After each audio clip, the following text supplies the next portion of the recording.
He was a man of royal lineage, yet life chained him in the cruel grip of slavery. Born noble, he was bound to serve, but his spirit unyielding. His defiance became a roar that echoed through time, silencing even his oppressors. How does a slave rise to become one of the most revered figures in history? How does a man crushed under the weight of oppression become a symbol of hope, resilience, and unshakable faith? This is the story of Bilal ibn Rabah, the slave who silenced his masters and left behind a legacy that continues to inspire. Bilal's journey began in the harsh realities of pre-Islamic Arabia. Born around 580 CE in the Kingdom of Hejaz, his father Rabah was an Arab from the Banu Jumah clan, and his mother Hamama was said to be a former Abyssinian princess, but royalty couldn't shield him. Both his parents were enslaved after the Year of the Elephant, and Bilal was born into a life of servitude. Can you imagine? A boy of noble blood, destined for greatness, but shackled by the chains of a society that saw him as property. His life was labor, his dreams irrelevant. Even so, Bilal stood out. His intelligence, dignity, and striking features made him impossible to ignore. Descriptions of his tall, commanding stature,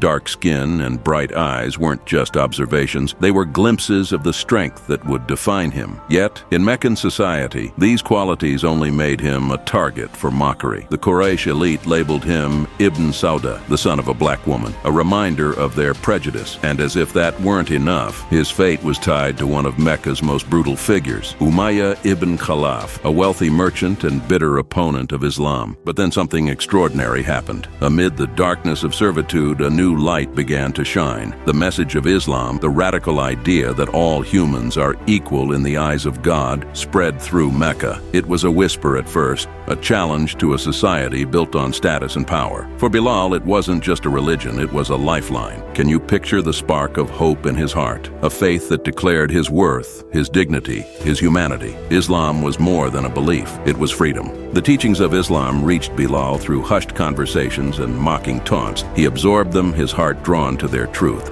And then, in a moment of unimaginable courage, he embraced the faith. That decision, it changed everything, but it also unleashed a storm. When Umayyah discovered Bilal's conversion, fury consumed him. A slave embracing the very faith he despised, unthinkable. With Abu Jahl's encouragement, Umayyah unleashed cruelty that defies comprehension. Bilal was dragged through Mecca's scorching streets, his skin burning on the sun-baked ground. He was stripped, beaten, and mocked. His tormentors forced him onto burning coals, and when that wasn't enough, they placed a massive boulder on his chest. With every breath crushed from his lungs, they demanded he renounce his faith. But Bilal's spirit refused to break. Through the agony, he uttered a single defiant word: Ahad, Ahad, God is one. Over and over, the chant escaped his lips, a cry of unyielding belief. Can you feel it? The tension in the air as his oppressors grew desperate. The whispers of bystanders, inspired and horrified, the streets of Mecca bore witness to a man whose faith turned pain into power. Days stretched into nights, but Bilal's tormentors couldn't silence him. They tried mockery, they tried bribes. Just say the name of our gods and this ends, they begged. Bilal, weak but unbroken, responded with defiance. Indeed, my tongue is not good at that. His resilience wasn't just personal, it was revolutionary. His cry of Ahad became the anthem of the oppressed,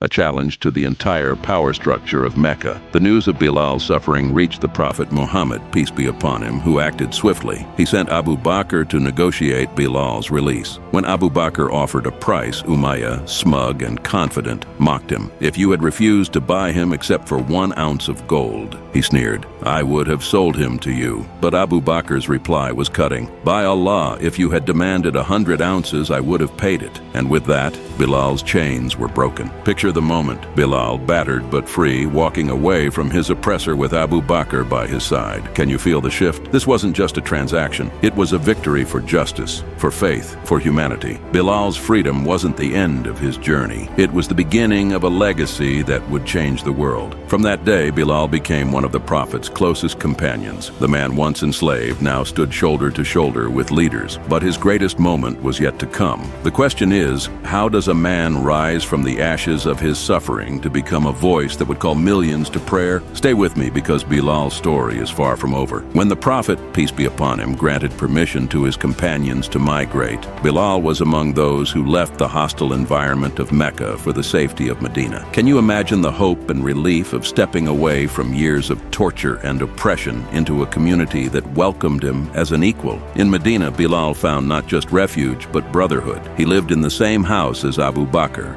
forging a bond of companionship that echoed the values of the growing Muslim community. Medina was more than just a sanctuary, it was a place of new beginnings, and it was here that Bilal's voice found its true purpose. The Prophet, peace be upon him, recognizing his devotion and the unparalleled resonance of his voice, appointed him as Islam's first muezzin. Picture that moment, Bilal standing tall, his voice piercing the Medina air, calling believers to prayer for the first time. Allahu Akbar. His call wasn't just an announcement, it was a rallying cry for unity, a reminder of faith, and a symbol of the profound equality Islam preached. But not everyone embraced this change. Some, clinging to old prejudices, mocked Bilal's Abyssinian heritage and the slight imperfections in his Arabic pronunciation. The Prophet, peace be upon him, however, silenced the critics, emphasizing Bilal's unparalleled devotion and how beloved he was to Allah. In this defense, we see the core of Islam's message, that worth isn't measured by language, race, or status, but by faith and character. Bilal was not only a close companion of the Prophet Muhammad, but also someone the Prophet himself held in the highest regard. This respect extended to matters of marriage. One day, a group of brothers came to the Prophet and requested his guidance in finding a suitable match for their sister. The Prophet observed them and said, "Why do you not marry her to Bilal?" At first they hesitated and left without taking action. A few days later, after the third time they came and asked for the same thing, the Prophet emphasized, "Bilal is an inmate of paradise. You should marry your sister to him." Moved by the Prophet's words, they finally accepted his advice and married their sister to Bilal, a decision that honored both their family and Bilal's noble character. Bilal later married other women, including a lady from the tribe of Banu Zura and another named Hinul Kulania, who hailed from Yemen. His marriages reflected the trust and respect the Muslim community placed in him, transcending tribal boundaries and societal norms of the time. Bilal's faith and devotion earned him immense honor in both this world and the next. Once the Prophet said to him, "O Bilal, what special deeds have you done that I heard the sound of your footsteps ahead of me in paradise?" Bilal replied humbly, "I did not do anything worth mentioning except that whenever I performed wudu during the day or night, I prayed as much as was written for me after that ablution." This simple yet profound act of devotion exemplified Bilal's unwavering commitment to worship and his closeness to Allah. His integrity and honesty made him a pillar of trust within the Muslim community. The Prophet appointed him to manage the Bayt al-Mal, or treasury, entrusting him with the responsibility of distributing funds to widows, orphans, wayfarers, and others in need. He also managed the Prophet's household affairs, a position requiring unparalleled reliability. Even rulers respected and honored Bilal. King Najashi of Habasha once sent 3 spears as gifts to the Prophet. The Prophet gifted 1 spear each to Umar ibn Khattab, Ali ibn Talib, and Bilal, further emphasizing Bilal's elevated status among the companions. Bilal used the spear to mark the direction of prayer, symbolizing his role in leading the community in worship. Bilal wasn't just a voice for prayer, he was a warrior for justice. He stood side by side with the Prophet in every major battle, Badr, Uhud,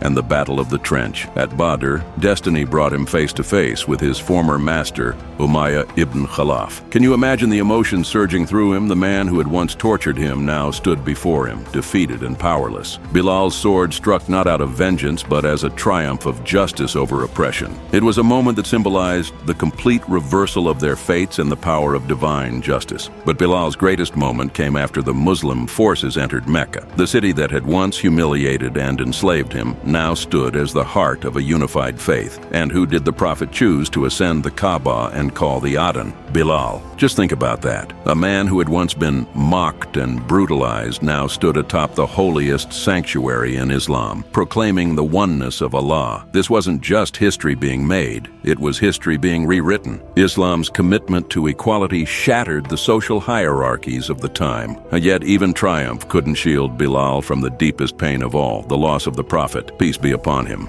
When the Prophet passed away, Bilal was among the select few honored to participate in his funeral rites. It was Bilal who sprinkled water from a skin bag over the Prophet's grave, a touching moment that underscored his deep bond with the messenger of Allah. After the Prophet's passing, Medina became a city of memories too painful for him to bear. He stopped calling the Adhan, his voice weighed down by grief. His final call to prayer, years later in Syria, was a moment that brought tears to the companions' eyes. Each note of his voice carried memories of the Prophet, flooding hearts with love and longing. In his later years, Bilal dedicated himself to the spread of Islam, joining the Muslim army in Syria. His life, though shaped by pain, was lived with unwavering purpose. On his deathbed, as his wife lamented the loss, Bilal's response was a testament to his faith and the depth of his love for the Prophet. What a great joy! Tomorrow I will meet my loved ones, Muhammad and his companions. Bilal ibn Rabah passed away in Syria, likely between 638 and 642 CE, at the age of 60. His journey, from a slave enduring unspeakable torture to a companion of the Prophet and Islam's first muezzin, is one of the most inspiring stories of resilience and faith. But his story also leaves us with questions. What drove the men who opposed Islam with such cruelty? What were they so afraid of? If you're curious, click the video on the left to uncover the story of Abu Jahl, one of Islam's fiercest enemies, or click the video on the right for a recommendation that YouTube thinks you'll enjoy.